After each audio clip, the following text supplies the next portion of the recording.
Hello, welcome to P S C shorts. P S C shorts എന്ന channel എന്ന് പറഞ്ഞിട്ട് ഇത് കുറച്ച് ലെങ്തി ആയിട്ടുള്ള വീഡിയോ ആണ് കേട്ടോ വരുന്നത്. വേറൊന്നുമല്ല, നമ്മുടെ ഇന്ത്യൻ നാഷണൽ കോൺഗ്രസിൻ്റെ പ്രധാന സമ്മേളനങ്ങളും അതിൽ നടന്നിട്ടുള്ള ഏതൊക്കെ സ്ഥലത്താണ് സമ്മേളിച്ചത് എന്നുള്ളതും ഇതിൽ പറയുന്നുണ്ട്. അപ്പോൾ നമുക്ക് വീഡിയോ സ്റ്റാർട്ട് ചെയ്യാം.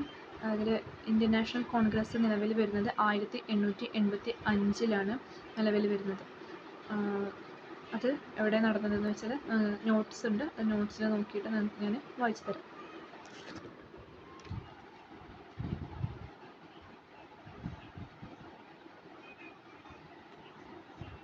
1885 ഡിസംബർ 28 ആദ്യ സമ്മേളനം നടന്നത്. അത് ബോംബെയിൽ വെച്ചിട്ടാണ്.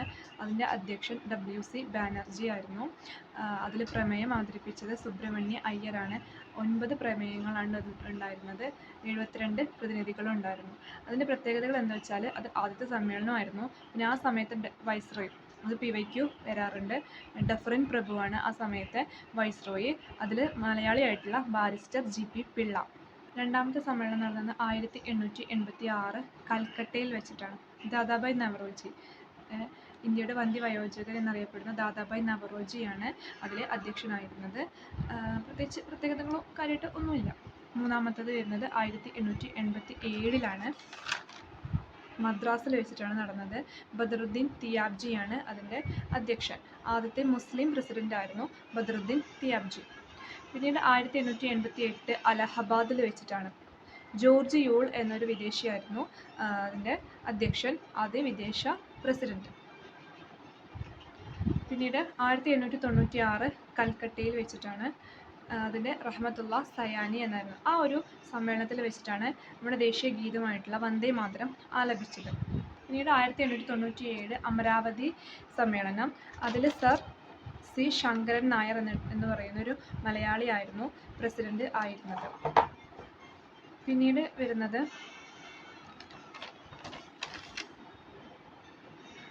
1901 കൽക്കട്ടയിൽ വെച്ചിട്ടായിരുന്നു. അതിൽ ദിൻഷാ വാച്ച്ർ എന്ന് പറയുന്ന ഒരു ആളായിരുന്നു അധ്യക്ഷനായിരുന്നത്. ഗാന്ധിജി ആദ്യമായിട്ട് പങ്കെടുത്ത സമ്മേളനമായിരുന്നു 1901 കൽക്കട്ടയിൽ വെച്ചിട്ടുള്ള സമ്മേളനം. അത് ഇമ്പോർട്ടൻ്റ് ആണ്.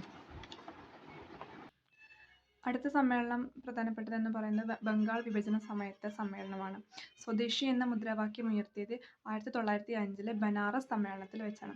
ആ ഒരു ബനാറസ് സമ്മേളനം, ആ സമയത്ത് ബംഗാൾ വിഭജനം കണക്ട് ചെയ്യാലോ, ഗോപാലകൃഷ്ണ ഗോഖലെ ആയിരുന്നു ആ സമയത്തെ അധ്യക്ഷൻ. അടുത്തത് 1906 കൽക്കട്ടയിൽ വെച്ചിട്ടാണ്. ദാദാഭായ് നവറോജി വീണ്ടും INCയുടെ പ്രസിഡന്റ് സ്ഥാനത്തേക്ക് വന്നു. സ്വരാജ് എന്ന പദം ഉയർത്തിയത് ആ ഒരു സമ്മേളനത്തിലായിരുന്നു. അടുത്തത് 1907 സൂറത്തിൽ റാഷ് ബിഹാരി ഘോഷ് ആയിരുന്നു ആ ഒരു ടൈമിൽ അധ്യക്ഷനായത്. ആ ഒരു സമ്മേളനത്തിൽ ഒരു പ്രത്യേക സംഭവം നടന്നു. അതായത് കോൺഗ്രസ് രണ്ടായിട്ട് പിരിഞ്ഞു. മിതവാദി എന്നും തീവ്രവാദി എന്നും രണ്ടായി പിരിഞ്ഞത് ഈ ഒരു സമ്മേളനത്തിൽ വെച്ചിട്ടായിരുന്നു. അതിൽ മിതവാദികളുടെ നേതാവായിരുന്നത് ഗോപാലകൃഷ്ണ ഗോഖലെയും തീവ്രവാദി വിഭാഗത്തിലെ നേതാവായിരുന്നത് ബാലഗംഗാധര തിലകും ആയിരുന്നു. അടുത്ത സമ്മേളനം നടന്നത് 1911 കൽക്കട്ടയിൽ വെച്ചിട്ടായിരുന്നു. മിഷൻ നാരായത്തർ ആയിരുന്നു അതിൻ്റെ അധ്യക്ഷൻ. ജനഗണമന ആദ്യമായിട്ട് ആലപിച്ചത്, നമ്മുടെ ദേശീയ ഗാനമായിട്ടുള്ള ജനഗണമന ആദ്യമായി ആലപിച്ചത് 1911 കൽക്കട്ടയിൽ വെച്ചിട്ടുള്ള സമ്മേളനത്തിലായിരുന്നു. അടുത്ത 1912 ബങ്കിംഗ്പൂർ സമ്മേളനം. ആനന്ദ് ബദേദ്കർ ആയിരുന്നു അധ്യക്ഷൻ. ആ ഒരു സമ്മേളനത്തിലാണ് ജവഹർലാൽ നെഹ്റു പങ്കെടുത്തത് ബങ്കിംഗ്പൂർ സമ്മേളനത്തിൽ.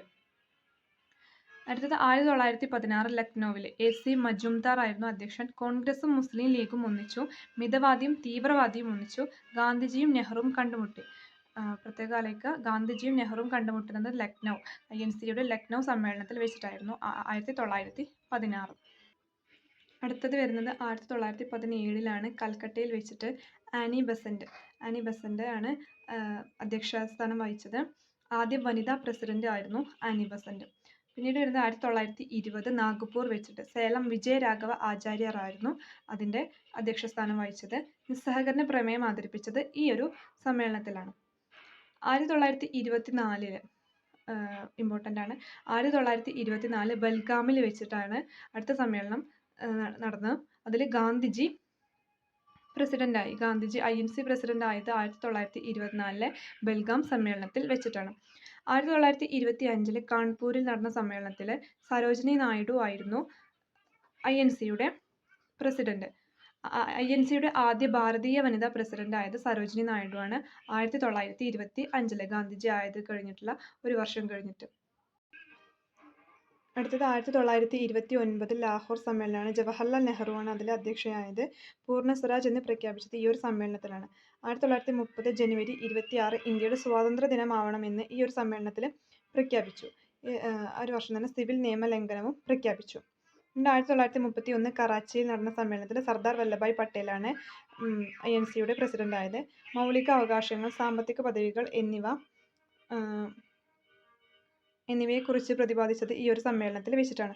1933 കൽക്കട്ടയിൽ വെച്ചിട്ടാണ് അടുത്ത സമ്മേളനം പ്രധാനപ്പെട്ടത്. നെല്ലിസൺ ഗുപ്തയാണ് ആ ഒരു സമ്മേളനത്തിൽ പ്രസിഡന്റ് ആയത്. അതൊരു വനിതയായിരുന്നു. മൂന്നാം വനിത ആയത് ഈ ഒരു 1933 കൽക്കട്ടയിലെ സമ്മേളനത്തിലാണ്. ഫസ്റ്റത്തത് ആരായിരുന്നു? Annie Besant. രണ്ടാമത്തത് സരോജിനി നായിഡു. മൂന്നാമത്തത് നെല്ലിസൺ ഗുപ്ത. അടുത്തത് 1937 ഫൈസാപൂർ എന്ന സ്ഥലത്ത് വെച്ചിട്ടാണ്. ജവഹർലാൽ നെഹ്റു ആണ് അതിലും അധ്യക്ഷ സ്ഥാനം വഹിച്ചത്. ഗ്രാമത്തിൽ ഈ ഒരു സമ്മേളനത്തിൻ്റെ പ്രത്യേകത എന്താണെന്ന് വെച്ചാൽ ഗ്രാമത്തിൽ നടന്ന ആദ്യത്തെ സമ്മേളനമാണ് ഈ ഫൈസാപൂരിൽ വെച്ചത്. ഇന്ത്യക്ക് ഒരു ഭരണഘടനാ നിർമ്മാണ സഭ വേണം എന്ന നിർദ്ദേശം വന്നത് ഈ ഒരു സമ്മേളനത്തിലാണ്. 1938 ഹരിപ്പൂരിലാണ്. സുഭാഷ് ചന്ദ്ര ബോസാണ് ഈ ഒരു സമ്മേളനത്തിൽ അധ്യക്ഷ സ്ഥാനം വഹിച്ചത്. 1939 ത്രിപുരയിൽ വീണ്ടും സുഭാഷ് ചന്ദ്രബോസാണ് അധ്യക്ഷ സ്ഥാനം വഹിച്ചത്. പക്ഷേ അദ്ദേഹത്തെ ഈ ഒരു സമ്മേളനത്തിൽ തിരഞ്ഞെടുപ്പിലൂടെയാണ് പ്രസിഡന്റ് സ്ഥാനത്തേക്ക് വന്നത്.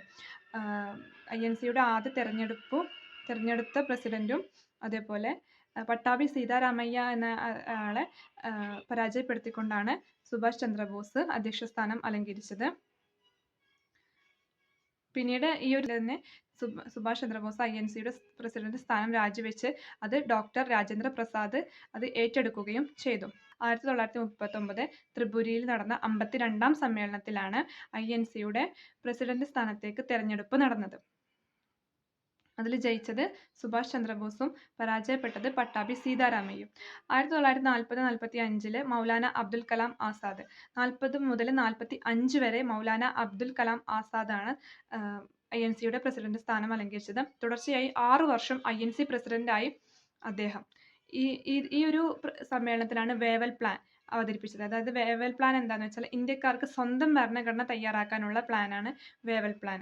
ഇന്ത്യക്കാർക്ക് സ്വന്തം ഭരണഘടന തയ്യാറാക്കാനുള്ള പ്ലാനാണ് വേവൽ പ്ലാൻ. 1945 ഇത് നിർദ്ദേശം വന്നത്. 1947 JB കൃപലാനി ആയിരുന്നു INCയുടെ പ്രസിഡന്റ്. ഇത് ഭയങ്കര ഇമ്പോർട്ടൻ്റ് ആണ്.